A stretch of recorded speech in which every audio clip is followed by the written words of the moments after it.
Hello, everyone. Welcome to the first Not Another CEO podcast, Failing Forward edition. As many of you know, I've partnered up with Nick Freund to take Not Another CEO to the next level. Nick and I have known each other for a long time, and we worked together for many years at Better Cloud. Last year, Nick shut down his company, Workstream, after raising money, building a product, acquiring customers, and generating revenue. He decided that he wanted to share his story with the next generation of founders and CEOs so they could learn from what he went through. Now they're working together on Not Another CEO. He expanded past his own story and is now focused on finding founders who have shut down their companies and are willing to tell their stories and share their lessons learned. So after the intro, you'll be hearing Nick's voice. He'll be the host of these Failing Forward shows going forward. Welcome to Not Another CEO podcast. I'm your host, David Politis. Every week, we talk to inspiring leaders and get the true stories, the ups and downs, the lessons learned, and come away with actionable advice for our own journeys.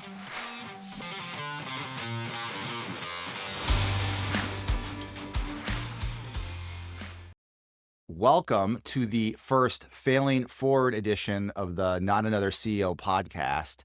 And I like to think of this as the version of the show that's for the rest of us, right? It examines the journeys of those like me who gloriously fought but maybe lost. We hear the lessons of those of us who had the guts to start something and the outcome was maybe not what they expected. And so with that, I'm just honored to introduce you today to our first guest. He's a software engineer and a seasoned engineering leader. He's a 2-time founding engineer and a 3-time technical founder. He has amazing experience bridging startups, enterprise companies, and academia. He graduated from Carnegie Mellon, where he later researched and taught cloud computing and distributed systems in the master's program. He's worked at enterprise companies, most notably Capital One, on their CreditWise credit monitoring app. He was a senior software engineer at Algorithma. He was the founding engineer at Gridwise, which was a rideshare analytics platform, and Galileo, which is a San Francisco-based startup that's focused on improving AI and machine learning workflows. He's a prolific contributor to open source projects and was the founder of the project Astrobase, among, I'm sure, many others that I'm probably butchering because I'm not a technical founder myself. And if all of that was not enough, he's also the former founder and CEO of Casa.dev, which was a startup aimed at improving how engineering and product teams could work together. This person I truly appreciate. He's a truly gutsy founder. He's someone who publicly speaks about and shares his stories of both triumph and failure. And so, ladies and gentlemen, I am pleased and humbled to introduce you to Anthony Corletti, the former founder and CEO of Casa. Anthony, welcome. Thank you, Nick. That was an incredible intro. Of course. Thanks you so much for joining. And it's awesome to have you. I've been doing, I've done versions of this show to talk about the failure of my own company or the shutdown of my own company and the story of what happened. And it's always been in my mind, and one of my goals to start to have others share their stories as well. And so I'm just like so stoked to have you join and to do this together.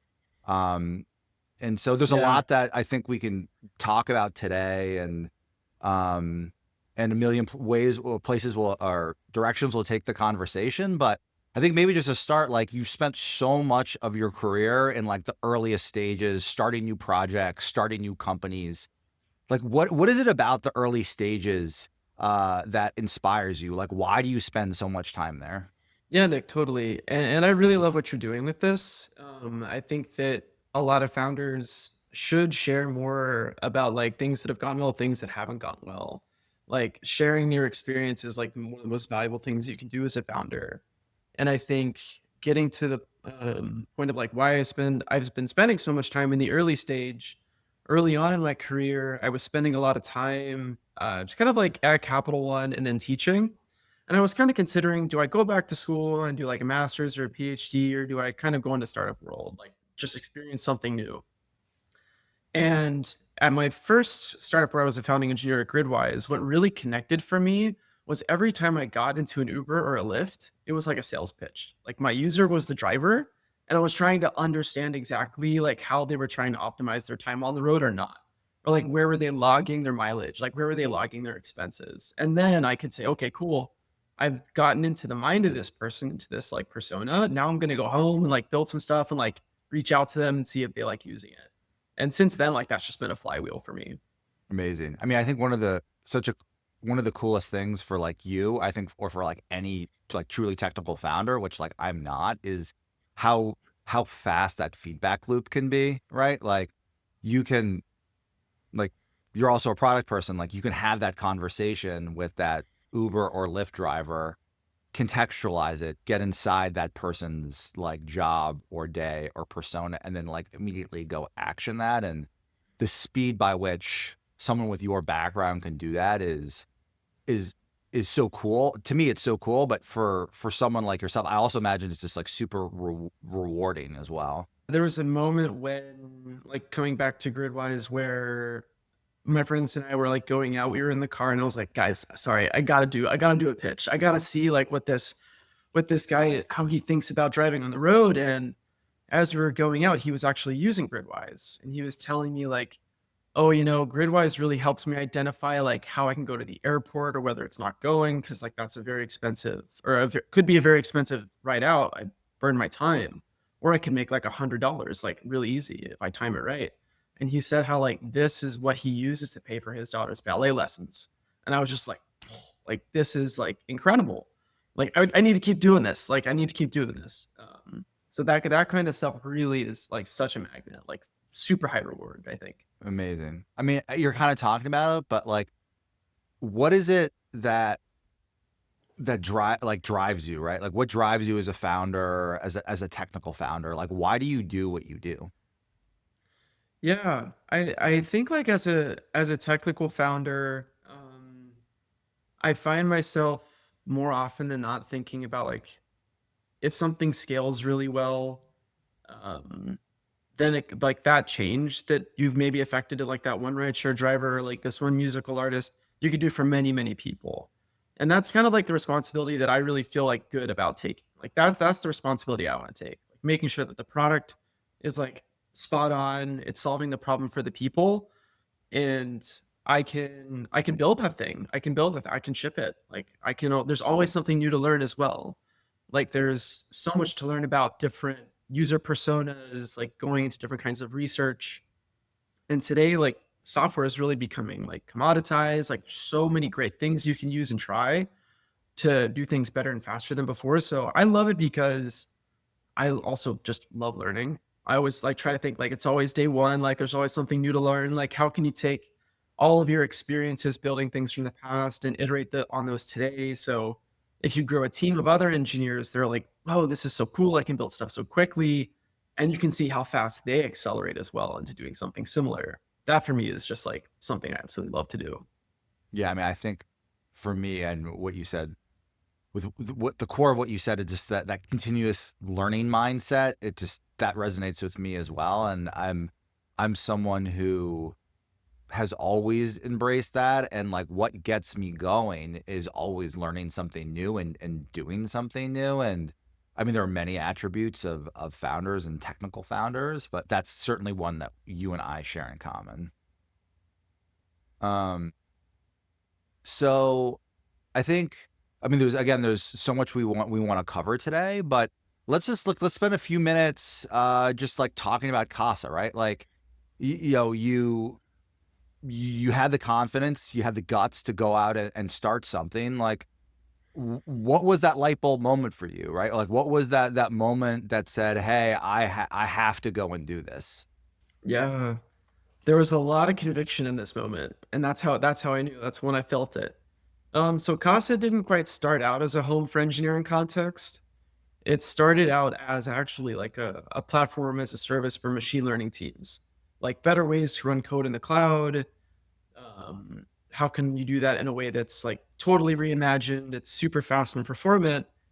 And as I was like experimenting, like looking out on the market, I'd already like landed on like a couple of solutions out there. I was like, this is really, really good already.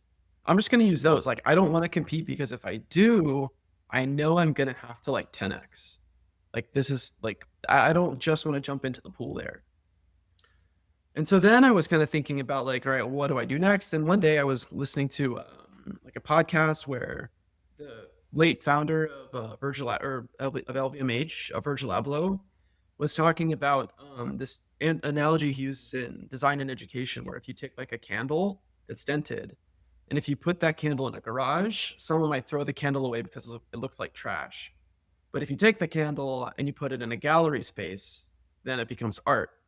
And I was kind of like, oh, like, what's that for software? Like, how? Because an engineer might do some work in a garage, right? Like, that's how it starts. Like Silicon Valley, like I'm in my garage building Your things with my parents' team. garage, right? But Yeah. it's like, what does it look like when you take that and you actually put it in a gallery space? And I was like, oh, for spending all this time in GitHub, and then I was kind of connecting dots where it's like, if you think about all the software services you sign up for as a team, right? Like everybody's in Google Workspace. There's people at Figma, in Jira, etc.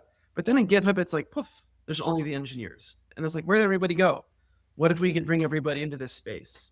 And that was when it connected with a moment that I was thinking was super important to me. Originally, I wanted to become a software engineer when I heard this talk from an early engineer at GitHub, where he was talking about how GitHub uses GitHub to build GitHub. And I was like, yes, like I love this dog fooding mindset. This is so incredible.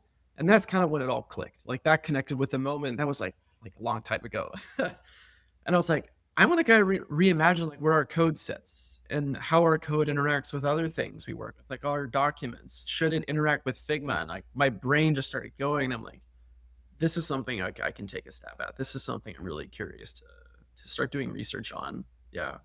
I love that concept of, or that framework of just the context that something resides in like changes its nature. And I could totally see why that would be so fascinating and transformational, like for code. You said something else that's really interesting to me about dog fooding, like, and for in some capacity, like there was a dog fooding nature for you at Casa. Like, generalizing is like always a fraud exercise, but like for technical founders, do you feel like that's where a lot of these products and projects start, is kind of like eating your own dog food and then getting enough passion to start a company around it? Like, do you think there's anything there? It's so prevalent in dev tools. It's so prevalent because as an engineer, you want to make the best tools for you. And if you kind of iterate on that really, really well, it could land with other people.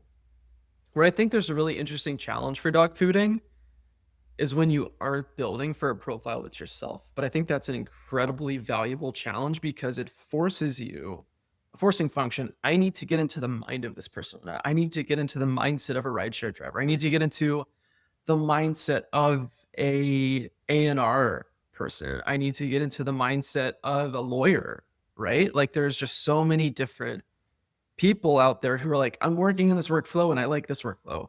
But as an engineer, you're like, oh, let me like just spend some time with you and kind of figure out what's going on. And oh, I can make this like a lot better with some tools. Let me try to make some tools for you. Like that's also like a really powerful workflow when you can't directly dog food the software that you're making. Totally. Yeah, I mean, I think that just that ability to quickly like build a dev tool and dog food it yourself, and like that immediate feedback loop, so powerful. Obviously just a very different muscle to exercise than building for, as you pointed out, like building for somebody else and for another persona, which maybe looks more like the traditional like early stage founder or product, kind of product iteration motion. So one of the things, and I forgot to call it out at the beginning of the show, So you wrote for the Not Another CEO Substack this week. Thank you so much. The title of your article, which was amazing, everyone should go check it out. The same as the title of the session, Founding is an Endurance Sport. And you wrote about this concept, the founder's Care-O-Meter, which I think is awesome. And could you maybe just share for everyone like what this concept is and how you think others should use it? Yeah, so a founder's Care-O-Meter is kind of like it's a mix of like a gut check and like a little like exercise that you want to do on paper or something. And it's comprised of a couple of questions. And the first one is pretty obvious. Is like, is this a hell yes or a no? Like with Casa, I felt like this, heck yeah. Like this connected with a moment 13 years ago. It's connecting with me today. I have all of the experience to work on this. Hell yeah. And then the next part is to really think about like, how much do I care about the problem? Like, is this like, if you were to rank it from 0 to 10, like 0, don't care about it at all. It's a piece of trash on the ground. Or 10, like I care about it, like my loved ones. That should be really high. That's a good sign on the Care-O-Meter. Low, obviously not. Like if you don't care about the problem, like as an early stage founder, you really need to just like live with that all the time. And then another part of it is scoring that problem versus the solution. And what I mean by that is if there's a particular solution in the market that you already think is really great, you admire the other people doing it, then that's really high. And if you have a tendency to see like, oh, this thing is really great, then if that score is less than the problem, then you're kind of out of balance. You really want to focus on like the Care-O-Meter will help you say, I really care about the problem. And the solution is something, whatever it is, like we'll get there. But you don't want to get too fixated on one solution too early because that kind of locks you into like a mindset when you really need to be open to possibility and a lot of information because you also don't know what you don't know about solutions that you just don't know exist yet. So it starts with your personal excitement. Like, is it a hell yeah or is it a hell no? And I would assume you can like meditate on that, but there's got to be something. I mean, if this resonates with me, like there's just also something visceral about that. Like you can actually just feel it. Yeah. And then intuitively, like I think, or academically, we all know this, but then it's about it's like, are you excited about the problem, right? Like, and the problem first and the solution second. I think this is just such a good reminder. I mean, like I when I read what you wrote, for me, there were just also times in my own journey where if I think back on it, it was like, I was more excited about the solution than I was about the problem at that specific moment in time, which was probably not probably, it was not a good sign, especially within the Care-O-Meter framework.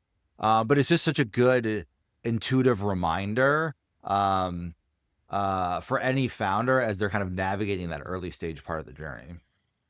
And you shouldn't do it like every day. Like it's not like every day, let me check my Care-O-Meter. You kind of want to give yourself some time and space because there's so much that happens.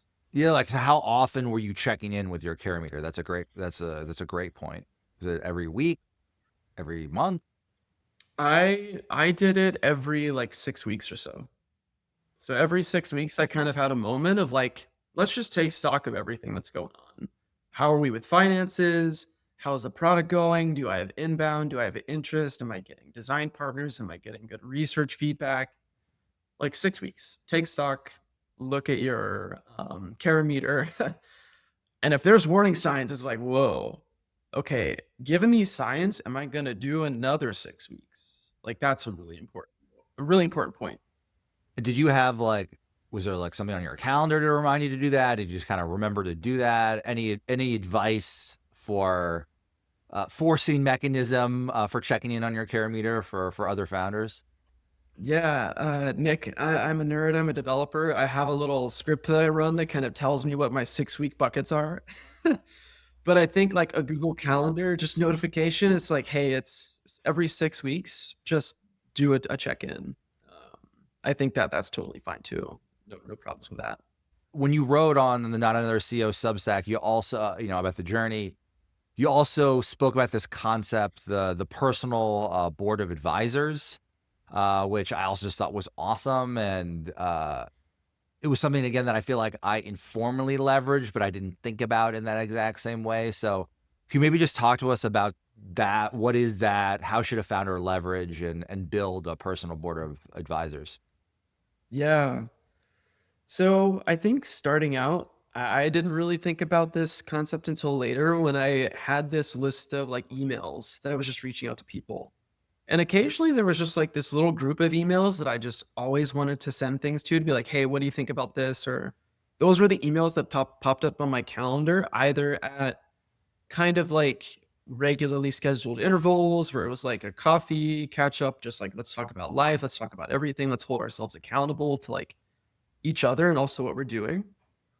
So at first for me it was my fiance and wife. She was a big part of my personal board of advisors, and then also a really really good friend of mine who had spent a lot of time in the early stage venture world, who was just fantastic at giving me feedback as like a mentor to a founder. If he's like, look, you're wasting your time doing this, I think this is really great, you should double down here. Those were like my first two. And the cool thing about your personal board of advisors is like sometimes there's a person who just says something to you. It can be a sentence that just changes the way you think about stuff. Um, and that's a part of it as well. So doesn't necessarily mean you have to like continuously bug this person because they might not have time. They might be very, very busy. But recalling that feeling and the words that they said to you of like, one for me was like, your persistence will take you a long way. It's like, okay, I have to persist. Like, I can't just give up on things. Um, yeah, so I think you can go about building your personal board by finding either close family members or very close friends that you really feel comfortable confiding like almost anything in. Because then they're going to be able to say, you're connecting with me on a very deep level. I care about you. I want the best for you. And they might even be able to kind of like see your care meter from like an external perspective.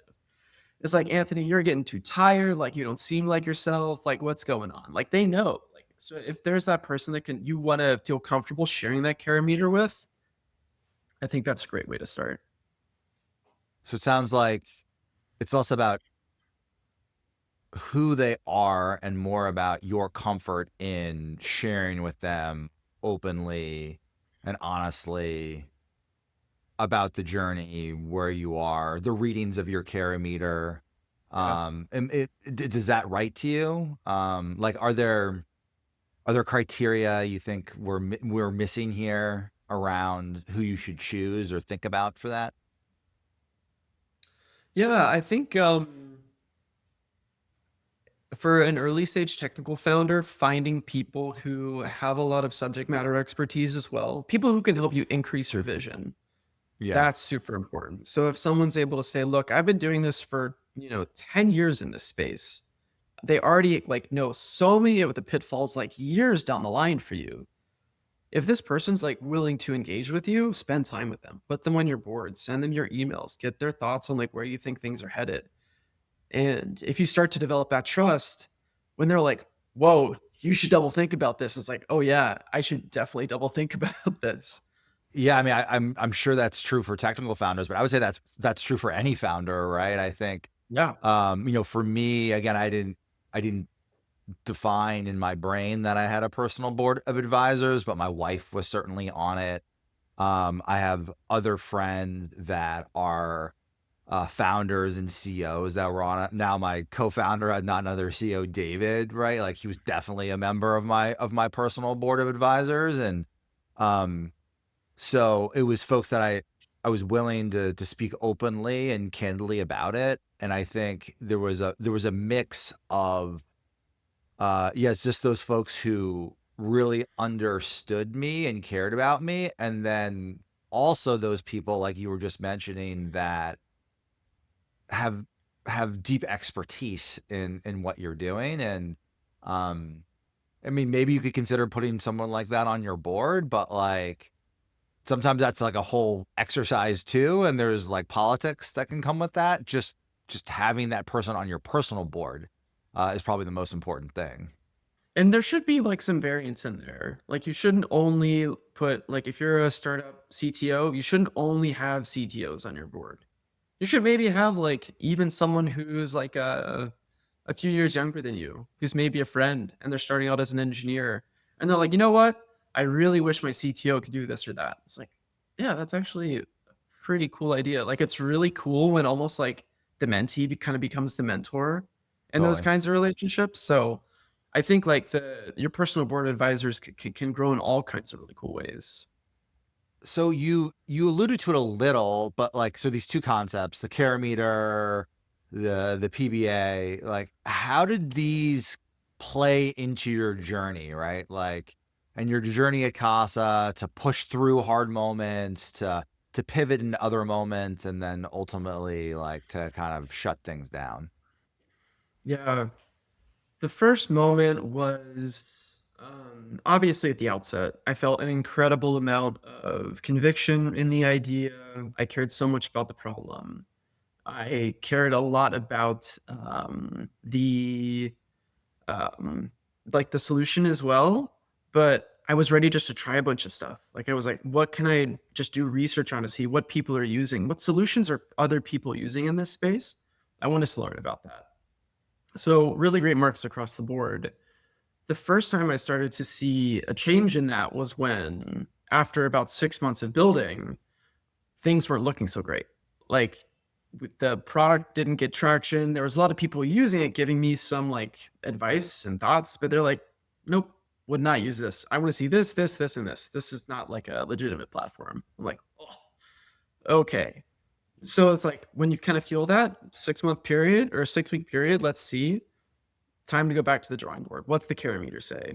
And it's like, really still care about this. That's good. Really care about this business. Want this to be a business. Still really care about the problem. Solution, I'm like, let's toss this out the window and let's take this feedback and research and build something new. And so after doing that, the care meter came up for the last time with some serious readings after going through a couple of pilot programs and getting that section of feedback. So feedback is a great thing to feed into your care meter, like external, internal as well. And at that point, some things had kind of become uncovered for me, like stuff I didn't know about. Like my vision was kind of expanded. And once I was able to get insight from a couple of connections who were like, hey, did you know GitHub has a team that's working on something like this? So I was like, oh, like I need to talk to those people. And sometimes just being like, all right, I need to reach out to these people and see what's going on. Like, this sounds really cool. And just being open about that. Like, even if it's like a Hail Mary email to the COO, see if it works. It worked for me. It was super lucky. You And emailed the CEO of GitHub? I emailed the CEO of GitHub and I was like, I just need to figure this out because one of my pilot customers was like, you know, Anthony, we like using this new product. It makes sense. We can connect our docs, we can connect our code, we can connect our cloud. We get this really cool turbocharged context space where anybody can ask a question about where the product is at. But here's where we are. We're already in this place that's secure, compliant. We have hundreds of developers. We don't want to move. Can you give us this thing on GitHub? And I'm like, okay, here we go. Like, there we go. And it's you kind of like, you feel it. Like you might just feel it sitting there. And it's like, all right, I need to go figure out what's out there. And I'm like, I don't have that much time. I'm starting to feel some pressure. Let me start to make some of these emails, some calls, do lots of research. And eventually, when you see the thing, like if this person was like, they opened the door for me for some closed betas, and I was like, wow, this looks really great. And then that was a moment when I didn't even have to do the 6 week wait. I didn't have to wait for 6 weeks. I immediately felt my conviction in the problem kind of go down. It's like, oh, this solves it really well. And then my caring about the solution went up. Like, I would advocate for this solution. And that was when it switched. Like, I started to care less about the problem and I started to care more about learning about this one particular solution. And for me, that was like, this is a really cool problem. It's a really cool tool to work on. It's no longer a valuable business. And that's okay. Yeah. I mean, what's so fascinating to me about this is like the ups and downs of being a founder. It is ultimately this it is very emotional, and anyone who says it's not doesn't know what they're talking about. I mean, that's my personal opinion. And what I love about the Carameter and the way you talk about using it during your journey is it is like the Carameter framework. It is kind of an emotional framework, but it's also like a framework which speaks to the business part of me, right? It's like it's a way to digest your emotions about what's happening and try to understand them in a more like logical business context. Which, I mean, kudos to you. Like it's a much easier said than actually done. Yeah, so true. It's a great way to blend your evidence and your emotion to see like, should I still do it? Should I keep going with this? Does it make sense? Like, am I just kind of convincing myself with these emotions? Is the data conflicting with how I'm feeling? Is it aligned? But maybe I'm just still trying to convince myself. I'm trying to overthink the problem. Yeah, it was super helpful to me to take stock of all that stuff and just kind of like it gave me like a processing framework as well. So I didn't just make a gut decision on it like all the time. So we've been talking a lot about your journey. We've been talking about these frameworks. I think when you think more holistically about the Casa journey, are there key moments or forks in the road that you kind of go back to that you feel like determine the outcome? Uh, Places where maybe if you had gone down a different path, you think you would have ended up in a different place? Yeah, I think that there are two. And I think one was actually at the outset of Casa. If I could have gone back, there was kind of a moment when it was like, I don't have a founder yet. That was a pretty key thing. And I really wanted to have a founder. Like I wanted to have a early team because faster alone, further together. Like that's a real, I think there's a lot of truth to that. And I think if I would have gone back and there was a moment when I'm like, you know what, do I actually go all in on this thing called Casa?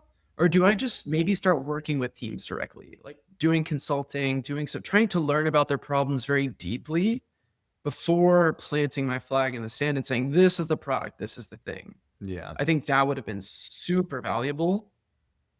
So that was a pivot point, I think, for me. And I obviously went the route of like, let's go with Casa.dev. Yeah. And then for the second part, I think it was more of a just like seeing from another founder who is a DevTools founder. I was asking for some feedback and thoughts on like how I was going with things. Like, look, I'm starting to not feel conviction anymore because of this. Like, I'm thinking about shutting down.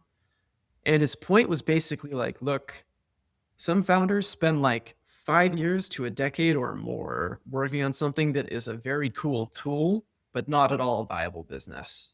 And that was when it was just like, wham, that's exactly what I felt. And it was just like plain as day, right in the email. I'm like, I think it's time to shut down and move on. Yeah.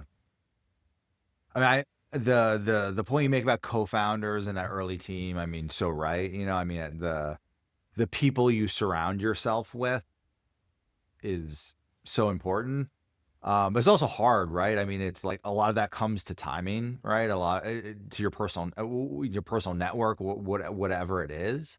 But just that right combination of founders and then the folks around the founders matters quite a bit. But the other thing that you said, which we haven't talked about before, but which I think about a lot about in my own journey is like, was it right to have had a concept for the product like first? And, I feel like that's a really hard one because I feel like what gets most founders excited is you have some light bulb moment about something that like inspires you to go. But then but if that's the world that you're in, you get in this very much in this like hypothesis driven testing approach which is like what everyone tells you around MVP, which is like, oh, we have these hypotheses and we're gonna like test is this product viable or not. But to your point, like if you just consulted with teams, right, or you just gotten really close to teams and just been like obsessive about like, I'm obsessed with this customer and I want to understand everything about their job and what their problems are, and then look to just go solve those problems. It's a very different way, starting with the customer before the product. But I wonder if that's actually a better way to build things than the typical way that I did, and I think most founders do. I think it's hard to say if it truly is better or worse, but I think there's times when you should be more focused on like the actual specific product or that like kind of go to market first. Like, do we want to test this specific product in the market first, or do we just want to see like what the market looks like? Like, are we? And I think for that, some of it's just like you really have it, you like have this feeling that you want to scratch, you really want to do it, like you really want to found something, you already have co-founders, like that's really important. People is like the number one thing. Like that early team is critical to doing things. And if you have a really great team and you're committed to each other and you want to learn some stuff, try it. Like there's and you have if you have the runway, if you're able to do it, like go work with other customers and then try to explore what's in the market because you might discover something that's outside of your intuition and just gut feel, which is amazing. And so I think both things can work. And yeah, I definitely think both can work. How do you think about the role of luck, right? Like, and it's something that I feel like I think a lot about. You hear lots of like very successful founders, the founders that we all talk about, they discuss the role of luck. Like, how do you think about the role of luck and personal agency and in startup life? And either is it reflected itself in your journey or just like in general? I think a lot of it is when preparation meets opportunity. And I think that really shines when you focus on what makes you valuable. So when I think about how luck factored into like Casa, one really big moment was just like we were doing a lot of traveling for our wedding while Casa was going on. Like my wife and I got married in June last year, and that was like right during like a break point for Casa. Like, okay, gonna take some time off. And some of the people that I met during that time actually ended up introducing me to people who would become pilot customers later on and just embracing that instead of being like, oh, we have to wait. Like, I can't do this. Like, actually embrace it. It makes me unique and special. And just like be aware of that. Like, always be curious. Like, always keep that door open to maybe someone's going to say, oh, yeah, I know someone who's been talking about this all the time at this company. Do you want to talk to them? You never know when those kinds of conversations are going to happen. So you have to be open to them. And so Totally. that's when I think preparation can meet opportunity and it's great for technical founders too, because you can iterate really quickly and just build things and get it back into potential users, customers' hands. When you kind of have that product ready to go, you have that idea ready to go, and you're always curious, and someone asks, boom, like you can like get on a call, like maybe it's like, in Europe at like 2 a.m. and you're trying to talk to somebody like a totally different time zone, but it's like, just do it.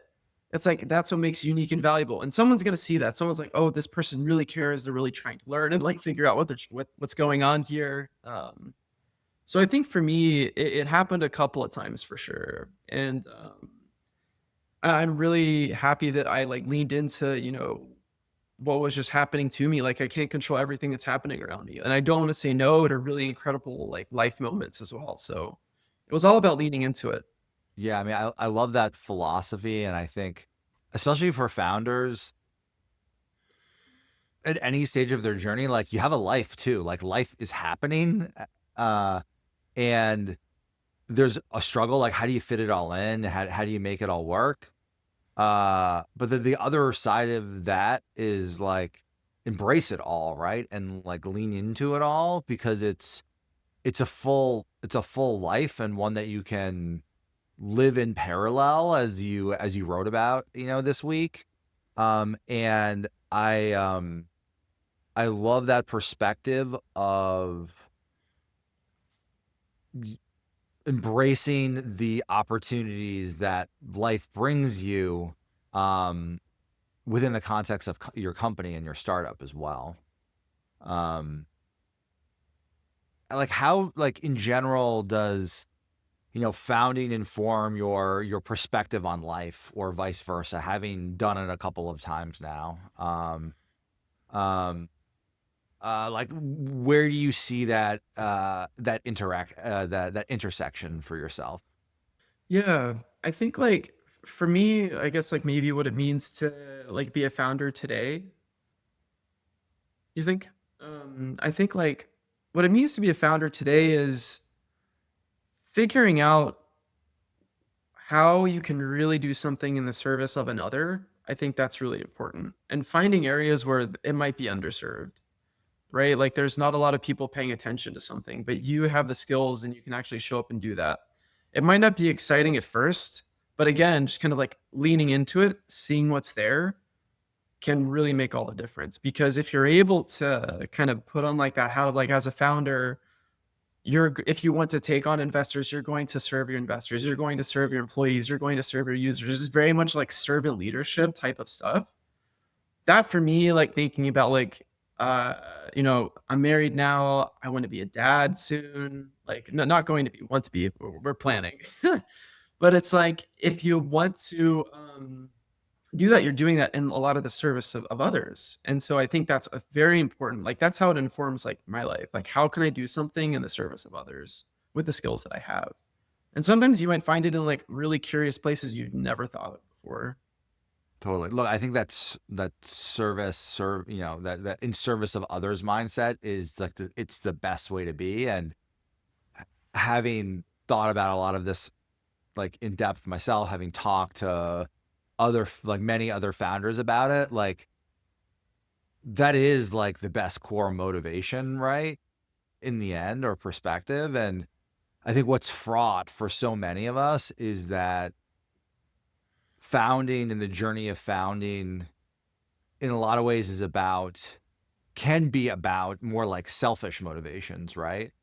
And I'll speak for myself personally. Like I have some of that in me, right? I try to embrace the servant piece of things, but then there's also these like selfish motivations. You want money, you want power, you want fame, you want authority, whatever those things are. So I think there's some element of that is true in each of us.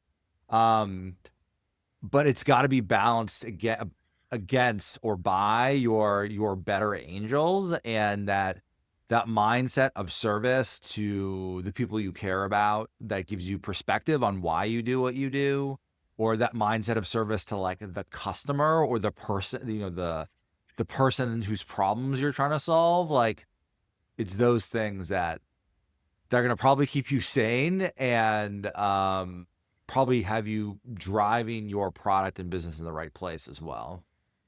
So true. I'm a student of Seth Godin, and he always like says these two things. Like when you're working on a project, company, whatever, it's like who's it for and what's it for. And if you can keep that like always in the back of your mind as you do things, as long as it's like who's it for, it can't always be you. What's it for? Always money. It shouldn't always be that. Like it shouldn't always be that. Yeah. It's great if it leads to that, but I think coming back to one of the things I wrote about on the post, like experience is what you get when maybe you didn't get what you wanted. Maybe you didn't bring the best product to market. Maybe you didn't, do the best kind of returns for your investors. Maybe that was really bad there, or maybe something didn't quite connect with your team. The point is you have this super amazing wealth of experience you can share with other future founders, or it doesn't necessarily, it could be younger, older, whoever's going to start something new next. Being able to share that with them is such a critical point, and it's super important. So in our last, before we wrap, in our last 5-10 minutes, I have one final question for you. But before we get there, just tell us all a little bit more about yourself. Like, tell us about who you are, your background, and kind of your life leading up to your career and being a serial founder. Yeah. So I am a Pittsburgh native. Let's go Pens. Hopefully you make the playoffs this year. But yeah, I grew up in Pittsburgh. I was never into entrepreneurship or that kind of thing as a kid. It was also never into software. I learned to code actually in university. So I went to Carnegie Mellon and I was super intimidated because there were so many students that were exceedingly brilliant. And I was like, wow, I can do calculus, but I can't do this code stuff. What is happening? What is this? And I think that can be quite daunting for a lot of people. Like, wow, like there's already so many people who are like so much better than me. I could never do something like that. Don't say that. Just try. Like you never try. Lean into it. Maybe you lean into that fear a little bit. Maybe you realize you're really good at it. That was something that I kind of embrace. Um, and yeah, I grew up there. I spent a bit of time at DC at Capital One, which was a great learning experience. Got to learn so much about cloud computing, and that was really where I found something that I just loved to do. I was just really into it. Loved learning about it. And yeah, I also love teaching. Like it was really great to, because when I think when you teach, you learn twice. Like you really have to know your material. You really have to get into it in order to be a great teacher. And so it was really great to spend some time at CMU teaching a bit as well. So, and yeah, it's I guess that's a bit about myself. When you think about where you go next, right? When you think about 5 years from now, do you envision yourself being a founder again? Are you are you are you Casa and done? Like where are you at? Obviously, it's all relatively fresh still, but where are you there? Yeah, I think for me, I want to, like my energy as a technical founder, like professionally, like that's the kind of energy I think I bring to a team. And that's not going to go away, I think, anytime soon. And so when I think about like future opportunities, I don't want to focus on founding or not. I kind of want to take all the learnings I have and actually like practice what I'm preaching here. And I'm focusing on two things: people and the problem. And are these people I can work with for a long time? That's something that means a lot to me. And also, is this a problem that I think we can work on for a long time together? So those are the things that I'm evaluating now. And I think that if that works out, who knows what it could lead to. But I'm really excited to at some point found again. I have a super long list of ideas. I think as a founder, you should just keep like a Apple Notes, however you like to take your notes, just like list ideas just all the time. It's like, what would if you do like what was it, the branded water, liquid death? It's like, what if you Liquid could do that death. for oat milk? It's like write it down, like crazy Not branding that for is oat not a milk. Write it dev down. tool, but is a good idea. But I think like that's super important. So maybe maybe I'll be back in DevTools as a founder. Maybe I'll be back in founding something else. But that I'm not totally sure that's going to be the next thing. But I think focusing on people and problems is what I'm going to do. Well, maybe that's the answer to this final question. But if you had to give yourself your future founder self one piece of advice, knowing everything you know now, what would it be? Always be closing. Always be curious. Love it.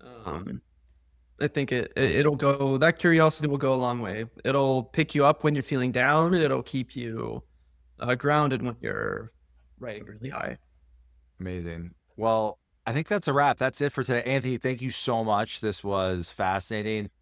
Please check out Anthony's full writings on this topic on the Not Another CEO Substack. And Anthony, I think beyond that, if folks want to get in touch with you, what's the best way for people to reach out?